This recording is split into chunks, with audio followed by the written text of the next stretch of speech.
Calon Presiden nomor urut 2 Prabowo Subianto tampak bertemu dengan Presiden ke-6 Republik Indonesia Susilo Bambang Yudhoyono secara intensif. Prabowo dan SBY tercatat bertemu 2 kali setelah pemungutan suara pemilu 2024. Pada pertemuan terakhir, Jumat lalu di kediaman SBY di Puri Cikeas, Bogor, Jawa Barat digelar secara tertutup.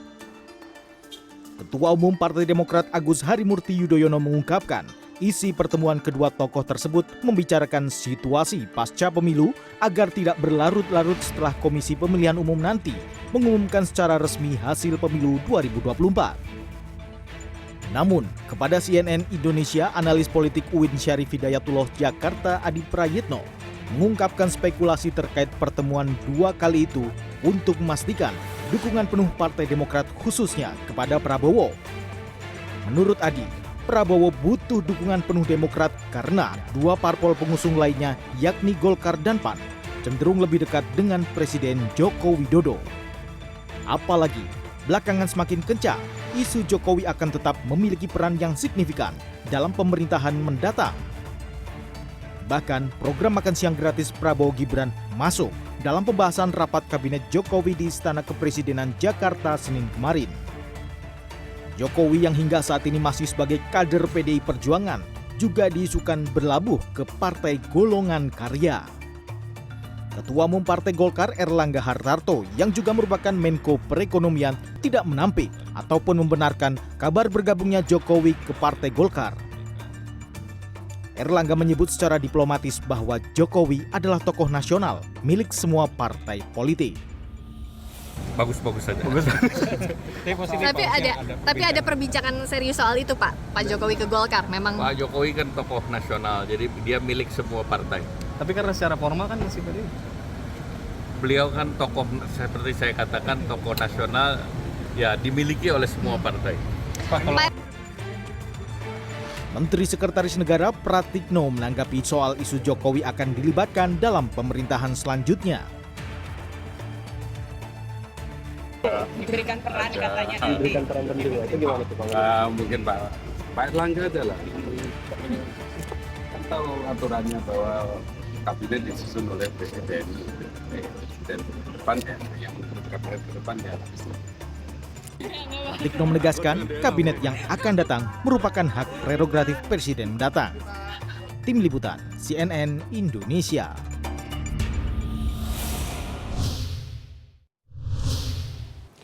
Pertemuan intens Capres nomor urut 2 Prabowo Subianto dengan Presiden ke-6 Republik Indonesia Susilo Bambang Yudhoyono pasca pemilu 2024 menarik perhatian publik. Politik keberimbangan pada pimpinannya kelak disebut-sebut menjadi alasan intensnya pertemuan kedua tokoh tersebut.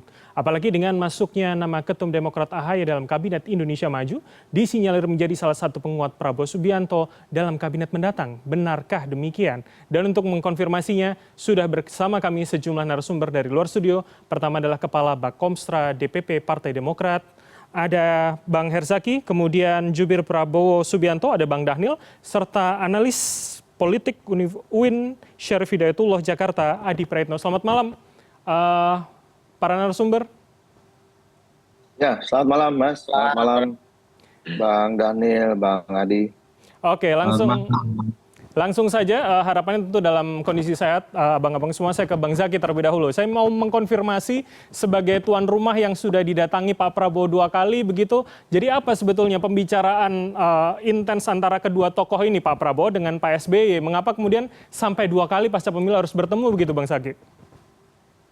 Ya, kalau bisa 3-4 kali malah lebih bagus menurut saya. Ini kan satu contoh yang sangat positif ya. Bagaimana kita bisa lihat 2 negarawan ini ya sama-sama sebagai presiden menurut kami ya.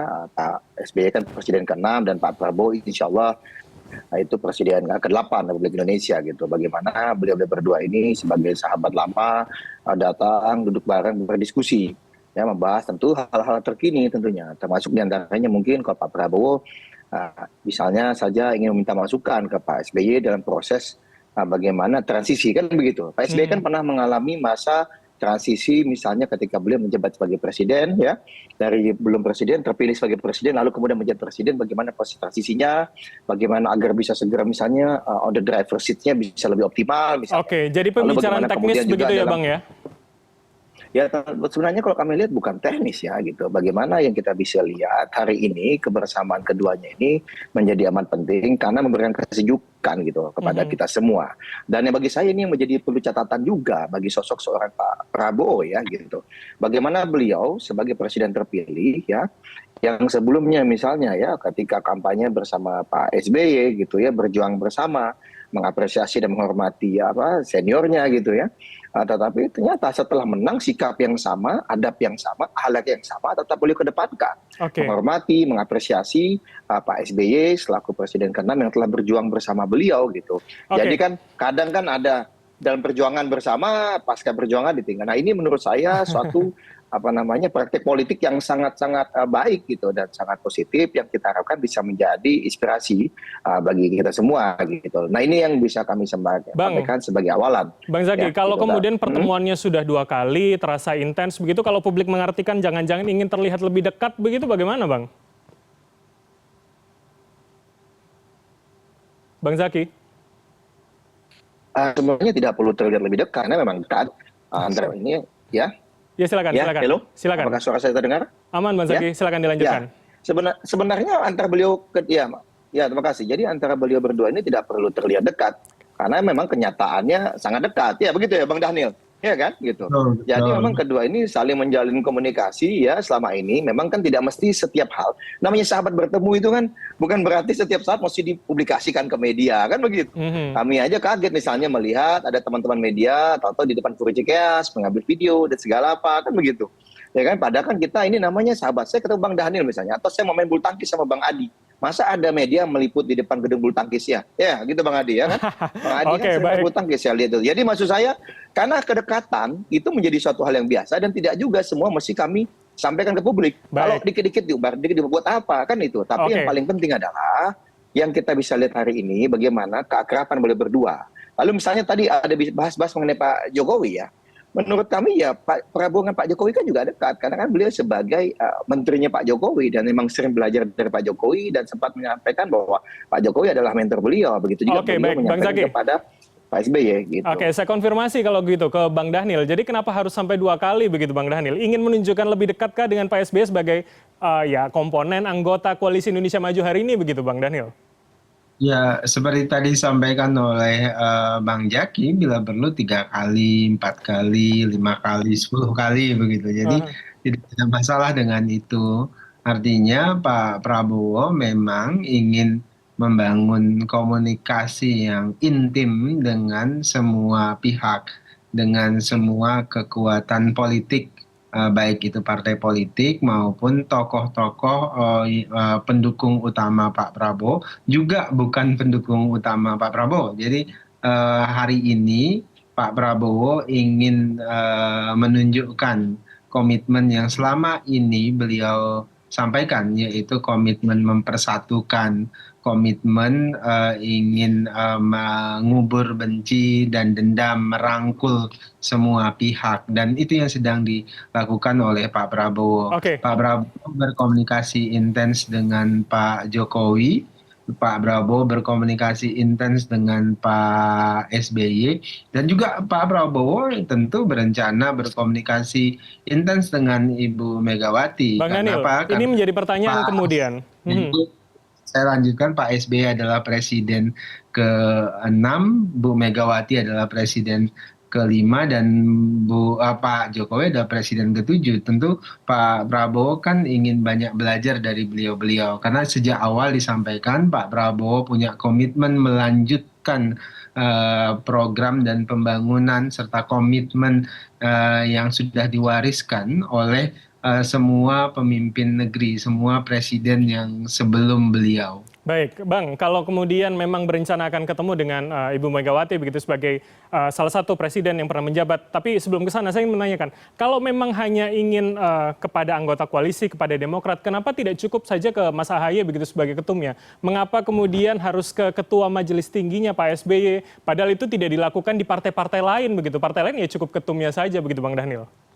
Ya, partai yang lain tidak punya mantan presiden, begitu. Sedangkan Demokrat punya mantan presiden. Tadi kan saya sebutkan sejak awal ketika maju menjadi calon presiden, Pak Prabowo selalu menyampaikan beliau ingin melanjutkan warisan baik kepemimpinan presiden-presiden sebelumnya, mulai dari Presiden Soekarno sampai dengan Presiden Jokowi. Baik. Nah, saat ini yang masih ada itu adalah Pak Jokowi, Presiden ke-7 kita, Pak SBY, Presiden ke-6 kita, kemudian Ibu Megawati, Presiden ke-5 kita. Dan tentu Pak Prabowo ingin belajar secara langsung kepada beliau-beliau, ingin mendengarkan langsung nasihat, tantangan yang mungkin akan dihadapi oleh Pak Prabowo ketika memimpin Indonesia nanti bersama dengan Mas Gibran. Baik, Masukan dari beliau-beliau itu penting sekali bagi Oke, Pak. Bang Dhanil, kami dapat poin Anda. Saya ke Mas Adi, kalau begitu saya minta analisanya Mas Adi. Jadi kalau dikatakan ya 2 kali bertemu, 3-4 kali malah lebih bagus, tapi kan ini tentu di depan publik begitu. Ini kan politik soal persepsi. Apa yang bisa kita publik maknai dengan pertemuan yang cukup intens begini, Mas Adi? Begini Mas Bram, ya, beberapa hari yang lalu begitu banyak kawan-kawan media itu bertanya, dan pertanyaannya itu persis nodong sebenarnya, bahwa pertemuan intens antara Prabowo dan Pak SBY itu sebenarnya sebagai upaya untuk mencari keseimbangan politik menurut wartawan ya. Menurut mereka info yang didapatkan, karena memang partai-partai pendukung Pak Prabowo dan Gibran, terutama Golkar dan PAN, sepertinya memang lebih condong ke Pak Jokowi, misalnya lebih tegak lurus kepada Pak Jokowi. Oleh karena itu dalam konteks inilah kemudian wajar kalau teman-teman wartawan ini bertanya dan bahkan memberikan jawaban sebenarnya bahwa pertemuan ini sebagai upaya untuk mencari dukungan politik yang total dari teman-teman Demokrat, bahwa apapun nanti terkait dengan penentuan kabinet, bicara tentang kondisi politik saat ini, bahwa Demokrat merupakan partai politik yang lebih memilih untuk tegak lurus kepada Prabowo bukan kepada yang lain. Kan ini ya sebenarnya rumor-rumor yang mulai berkembang. Kenapa ini terjadi, Mas? Tentu karena Pilpres kita sudah usai dan hampir bisa dipastikan bahwa yang memenangkan pertarungan dalam satu putaran itu adalah Prabowo dan Gibran. Jadi pasca kemenangan ini, apalagi nanti KPU akan segera mengumumkan siapa yang akan memenangkan pertarungan, tentu langkah selanjutnya itu adalah bagaimana menentukan postur kabinet ke depan. Disinilah kemudian muncul tarik-menarik bahwa Pak Jokowi itu juga punya intensi, apalagi misalnya Pak Jokowi juga akan dilibatkan dalam konteks penentuan kabinet, pembicaraan tentang bagaimana mendesain masa depan bangsa dan seterusnya. Oleh karena itu, kalau kita mendapatkan info dari kawan-kawan media, maka Pak Prabowo sebagai presiden terpilih tentu harus memastikan siapapun yang ada di internal koalisinya, tegak lurusnya, fatsun politiknya, itu memang harus kepada Prabowo sebagai presiden terpilih, bukan kepada yang lain. Ini yang saya kira memang hanya sebatas rumor, hanya sebatas informasi yang tentu saja ini didapatkan dari kawan-kawan media. Tapi dalam banyak hal saya mungkin mengkonfirmasi, Mas, karena Prabowo tentu saja sebagai presiden terpilih ingin memastikan siapapun peserta koalisi, partai pengusungnya, ke depan tentu hanya tegak lurusnya kepada Prabowo, bukan kepada yang lain. Itu sesuai dengan amanah undang-undang. Amanah undang-undang bahwa presiden terpilihlah yang sebenarnya diberikan kewenangan penuh untuk menentukan segala keputusan strategis kepentingan politik bangsa di masa yang akan datang, bukan yang lain. Oke, Mas Adi, tapi yang menarik adalah beberapa hari terakhir kita juga menyaksikan informasi yang media tentu dapatkan adalah ketika kemarin rapat kabinet soal program makan siang dan susu gratis ini katanya sudah dibahas dalam rancangan APBN 2025. Kemudian esok insya Allah rencananya akan ada pemberian kenaikan menjadi jenderal penuh begitu bagi seorang Prabowo Subianto. Bukankah ini juga publik mengartikan tarik-menarik juga, seorang Jokowi juga mencoba menarik Prabowo Subianto begitu, Mas Adi? Iya, benar, Mas. Ini kan ada satu definisi yang menurut saya sudah selesai ya, bahwa Pilpres sebenarnya sudah kelar, game over. Pemenangnya sudah bisa ketebak, ada Prabowo dan Gibran. Ini kan yang dibicarakan ke depan adalah bagaimana siapa yang sebenarnya paling berpengaruh di pemerintahan di masa yang akan datang. Oleh karena itu, anjang sana, anjang sini, pertemuan antara elit ini pasti ditafsirkan sebagai upaya untuk menanamkan pengaruh-pengaruh itu, terutama soal bagaimana penentuan keputusan politik strategis ke depan. Kalau versi kawan-kawan media misalnya, ini tentu Pak Prabowo ingin memastikan bahwa semua orang, semua partai yang ada dalam koalisinya itu memang tegak lurusnya kepada Prabowo. Yang didengarkan fatsun politiknya, arahan-arahannya hanya kepada Prabowo, bukan kepada yang lain. Jadi kalaupun toh ada misalnya program makan gratis dibahas dalam APBN untuk 2025, ada pemberian jenderal kehormatan, itu lain hal ya. Karena bagi saya yang jadi presiden terpilih di 2024 ini adalah Prabowo Subianto, bukan yang lain. Dan yang lain mesti menyesuaikan, dan yang lain memang harus tegak lurusnya kepada Prabowo, bukan kepada yang lain. Saya kira di situ konteksnya. Kenapa itu ditafsirkan belakangan itu liar, Mas? Betul sekali. Sebelum saya konfirmasi ke Bang Dhanil soal itu, kita akan jeda senak, tapi setelah jeda nanti saya konfirmasi ke Bang Dhanil. Jadi perannya nanti kemudian memang akan betul di Pak Prabowo 100% untuk menentukan kabinetnya, atau juga akan melibatkan seorang Joko Widodo di sana. Tapi kita akan jeda terlebih dahulu, tetaplah bersama kami di Pilihan Indonesia.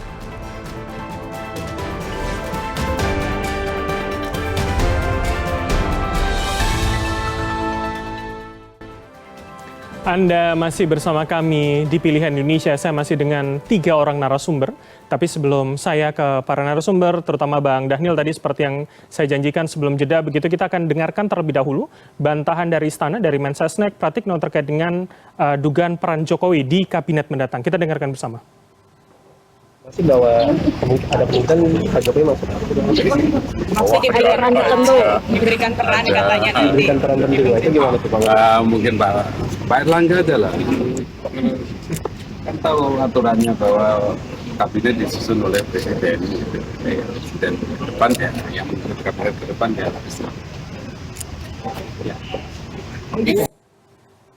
Oke, saya langsung ke Bang Dhanil. Bang Dhanil, jadi ada perannya melibatkan Pak Jokowi atau nanti full akan ada di Pak Prabowo dan juga Mas Gibran begitu, Bang Dhanil?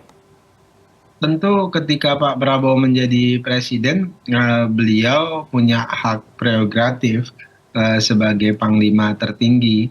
Namun tentu juga Pak Prabowo akan melibatkan semua pihak untuk didengar dan memberikan masukan, apalagi ini Pak Jokowi misalnya, pastilah Pak Jokowi akan sangat didengar oleh Pak Prabowo terkait dengan saran-saran, masukan-masukan yang penting untuk membangun pemerintahan yang kuat dan bisa mengakselerasi semua program-program pembangunan yang ada, termasuk melanjutkan semua program baik warisan Pak Jokowi. Pun demikian dengan apa yang menjadi masukan dan saran nasihat dari Pak SBY, termasuk warisan program yang dulu pernah dilakukan oleh Pak SBY yang bisa dilanjutkan dan diakselerasi oleh Pak Prabowo. Tapi secara komposisi mana yang lebih kemudian didengar, Bang Dhanil? Semua pihak tentu didengarkan nasihat-nasihat baik, nasihat yang disampaikan oleh Pak Jokowi pasti akan sangat didengarkan, nasihat yang disampaikan oleh Pak SBY pasti juga sangat akan didengarkan, oleh nasihat yang disampaikan misalnya nanti oleh Ibu Megawati juga pasti akan sangat didengarkan, dari ketua-ketua umum partai, dari semua pihak tentu akan didengarkan, bahkan dari masyarakat tentu akan menjadi masukan bagi Pak Prabowo, termasuk misalnya dari seorang Adi Prayitno misalnya terkait dengan komunikasi politik, terkait dengan membangun kekuatan politik yang stabil dan sebagainya, itu pasti didengarkan masukan-masukan penting itu akan menjadi perhatian khusus Pak Prabowo. Oke, Bang Dhanil, ini pertanyaannya. Jadi hanya kemudian peran dalam kemudian minta masukan komposisi kabinet, atau kemudian akan ada posisi tertentu bagi seorang Joko Widodo begitu? Karena kalau kami konfirmasi kepada Erlangga Hartarto, Ketum Golkar, katanya tentu akan ada perannya, tapi kita tunggu begitu. Jadi ini bisa diartikan apa begitu, Bang Dhanil? Ya pasti semua pihak akan mendapatkan peran-peran penting, apalagi Pak Jokowi, apalagi Pak SBY, tokoh-tokoh lain yang bisa memberikan kontribusi positif akan mendapatkan peran yang penting juga. Jadi artinya Pak Prabowo yang pasti akan tahu persis tenaga pikiran seperti apa yang bisa digunakan dan dimanfaatkan bagi kepemimpinan untuk Indonesia yang lebih maju 5 tahun ke depan. Bang Daniel, Tentu bahkan ada informasi katanya Pak Jokowi sudah menitipkan 4 nama begitu kepada Pak Prabowo, Bang Daniel. Nah, kalau itu saya tidak tahu. Jadi kadang-kadang informasi media ini jauh lebih banyak ketimbang saya atau teman-teman yang lain. Jadi saya tidak paham dengan rumor tersebut. Tapi yang jelas Pak Prabowo akan sangat terbuka dengan saran dari semua pihak. Oke, baik. Saya ke Mas Zaky, ke Bang Zaky terlebih dahulu. Jadi Bang Zaky, ketika tadi bicara soal peran, Pak SBY juga akan dilibatkan, bahkan tidak hanya soal dimintai sarannya saja, Demokrat melihatnya seperti apa kemudian Bang Zaky? Ya, ini tentu sangat positif ya. Pertama kita mesti garis bawahi dulu. Lagi-lagi berbicara mengenai kabinet, ini adalah hak prerogatif seorang presiden. Dan setahu kami presiden terpilih namanya Pak Prabowo Subianto. Beliaulah yang akan menentukan semua dan segala sesuatunya sebenarnya secara konstitusi. Nah, hanya saja beliau ini kan juga ya seseorang yang sangat mendengarkan masukan dari pihak-pihak lain, ya tokoh-tokoh yang mungkin sudah berpengalaman sebelum beliau. Ya, jadi misalnya nanti boleh bertanya ke Pak Jokowi, bagi kami itu wajar saja. Bertanya kepada Pak SBY sangat-sangat wajar. Lalu juga mungkin minta masukan ke Bu Mega ya mungkin saja gitu. Dan setahu kami kan beliau waktu di koalisi juga menyampaikan, ayo kita bangun bersama bangsa ini gitu dengan seluruh elemen. Bukan hanya dengan teman-teman ya yang hari ini sudah bersama beliau, yang berjuang bersama beliau selama Pilpres kemarin, selama kontestasi kemarin, tetapi ada teman-teman lain yang kemarin ketika kontestasi katakanlah tidak bersama beliau pun, ya bagi beliau pasca Pilpres setahu kami juga sangat terbuka gitu. Oke, Bang Zaky, itu bagi Demokrat tidak masalah begitu ini ya? Sejalan dengan ya makanya ini belum selesai saya ngomong udah dipotong kan begitu. Nah ini sejalan dengan apa yang menjadi value atau nilai dari Demokrat dan juga Bapak SBY. Ya tentu mungkin pertemuan Pak Prabowo dengan Pak SBY ini kan juga semakin mengkonfirmasi gitu bahwa Pak Prabowo ingat kita waktu pertemuan di Pacitan ya beberapa hari setelah penghitungan Pak Prabowo menyampaikan kepada Pak SBY, wah Pak SBY ini dulu komandan saya. Tapi apa yang disampaikan oleh Pak SBY? Nah, tapi kali ini gantian Pak Prabowo lah komandan saya, Mr. Presidennya seperti itu ya Bang Daniel ya. Jadi bisa memposisikan bahwa memang dulu seniornya Pak Prabowo ada senior Pak Prabowo, Pak SBY ya, lalu kemudian sempat menjadi komandannya Pak Prabowo, ya. Tetapi hari ini dia pernah menjadi presidennya Pak Prabowo, tetapi hari ini Pak SBY menyampaikan komandan saya adalah Pak Prabowo, kan Pak Prabowo adalah presiden terpilih. Nah ini suatu hal yang sangat positif yang menurut kami yang kita bisa lihat sama-sama. Jadi sebenarnya tidak perlu ada kerisauan ya, kekhawatiran gitu ya kan bahwa wah nanti kabinet ini dominasi si A, dominasi si B. Menurut kami kabinet ini ya siapa bagaimanapun Pak Prabowo menjalankan ini sesuai dengan hak tanggung jawab beliau menurut konstitusi.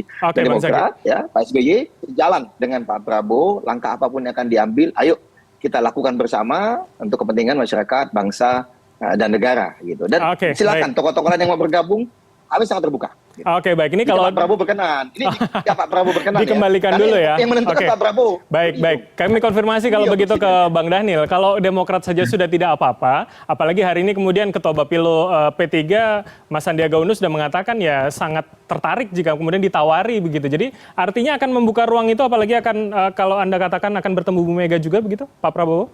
Bang Daniel? Pertama sebelum menjawab pertanyaan Anda, Mas, saya ingin mengatakan begini. Pemimpin-pemimpin hebat itu salah satu karakteristiknya itu adalah siap dipimpin dan siap memimpin. Pak Prabowo pernah membantu Pak Jokowi supaya menjadi gubernur DKI. Artinya pada saat itu posisi Pak Prabowo ada di posisi yang mengendos Pak Jokowi. Kemudian tiba-tiba berkontestasi, kemudian dia dipimpin oleh Pak Jokowi. Pun demikian tadi dalam kasus Pak SBY. Dan saat ini yang menjadi pemimpin Pak seperti tadi disebutkan Pak SBY, Pak Prabowo. Nah, beliau dari 3 tokoh penting ini kita bisa belajar tentang kepemimpinan, kita bisa belajar tentang makna bahwasannya seorang pemimpin pasti suatu saat akan dipimpin, pun sebaliknya yang dipimpin suatu saat akan memimpin. Nah ini pembelajaran buat semua pihak. Kemudian kedua, Pak Prabowo itu terbuka dan akan membangun komunikasi dengan semua kelompok. Itu kan statement yang sejak awal diulang-ulang oleh Pak Prabowo, dan saya juga mengulang-ulang statement itu. Pak Prabowo pasti akan membuka komunikasi dengan Bu Megawati, pasti membuka komunikasi dengan partai-partai yang lain. Oke. Ketika kami membangun koalisi yang besar ini, artinya semuanya punya kesepahaman yang sama, collective understanding bahwasannya kita tidak bisa membangun Indonesia sendiri-sendiri. Oke, pun Kita yang kemarin tidak setuju dengan program makan siang dan susu gratis begitu ya, Bang Dhanil? Artinya ketika Pak Prabowo menjadi presiden, ketika ingin bergabung tentu harus bersetuju dengan apa yang menjadi visi misi program Pak Prabowo. Artinya ketika mereka bersetuju, maka mereka akan bergabung. Kalau mereka tidak bersetuju, maka mereka akan memilih di luar. Baik. Kira-kira begitu. Oke, terakhir saya ke Mas Adi. Kalau begitu, Mas Adi, kemudian seberapa akan tarik-menarik ini nanti kemudian di kabinet yang mendatang antara yang sudah ada sekarang dan juga hari ini yang di luar yang kemudian terlihat sudah mulai tertarik begitu, Mas Adi? Saya mencoba ingin menafsirkan apa yang disampaikan oleh Bang Dhanil, bahwa Prabowo itu adalah prajurit. Kapan berbaris, kapan harus tegak lurus, dan kapan ada waktu untuk jadi pemimpin dan komandan. Jadi karena Prabowo sudah jadi presiden, ya mestinya siapapun di negara ini harus memberikan kesempatan kepada Prabowo untuk menentukan bagaimana keputusan politik ke depan soal postur kabinet, tentang kebijakan politik strategis, dan seterusnya, dan seterusnya. Bahwa ada pemimpin-pemimpin lain, mantan presiden, diajak komunikasi, ya tentu itu keharusan, tapi hanya sebatas memberikan saran, tapi tidak bisa mengintervensi terlampau jauh terkait dengan keputusan strategis apapun. Kan itu yang sebenarnya yang bisa kita tangkap dari pernyataan Bang Dhanil. Ingat loh, Pak Prabowo itu adalah prajurit. Kadang-kalanya memang Pak Prabowo itu tahu dia berada di belakang, baris berbaris, tegak lurus dengan komandan dan pemimpinannya. Tapi pada saat yang bersamaan Pak Prabowo ini kalau sudah diberikan amanat sebagai pemimpin, sebagai Presiden Republik Indonesia, terpilih di 2024 ini, jangan ada upaya-upaya untuk, dalam tanda kutip, mengintervensi apalagi berebut pengaruh. Oleh karena itu, pesan politiknya adalah kita kembali ke Undang-Undang Dasar 45, bahwa presiden terpilih adalah mereka yang mestinya punya kekuasaan penuh, kewenangan penuh untuk menentukan bagaimana desain dan postur Indonesia di masa yang akan datang, termasuk kabinet. Yang lain menyesuaikan. Jadi pertemuan-pertemuan ini untuk menunjukkan positioning tadi begitu ya Mas Adi ya? Ya saya kira di situ konteksnya, bahwa ada masukan, ada dialog, ya. Tapi sekali lagi bahwa presiden di 2024 ini adalah sangat mungkin Pak Prabowo Subianto, tinggal nunggu pengumuman resmi dari KPU. Yang lain, mantan presiden, mantan ini, mantan itu, sudah saatnya tegak lurus dan berbaris di belakang Prabowo Subianto. Kan itu aja sederhananya. Oke, baik. Pesannya itu begitu ya. Oke, kita akan lihat bagaimana ke depan. Terima kasih atas waktu dan juga insight dari para narasumber. Ada Mas Adi Praitno, kemudian Bang Dhanil Ladzan Simanjuntak, dan juga Bang Herzaki Mahendra Putra telah bergabung sama kami. Selamat malam, sehat selalu semuanya. Selamat malam. Assalamualaikum. Gimana Bang Dhanil? Cocok nggak? Cocok.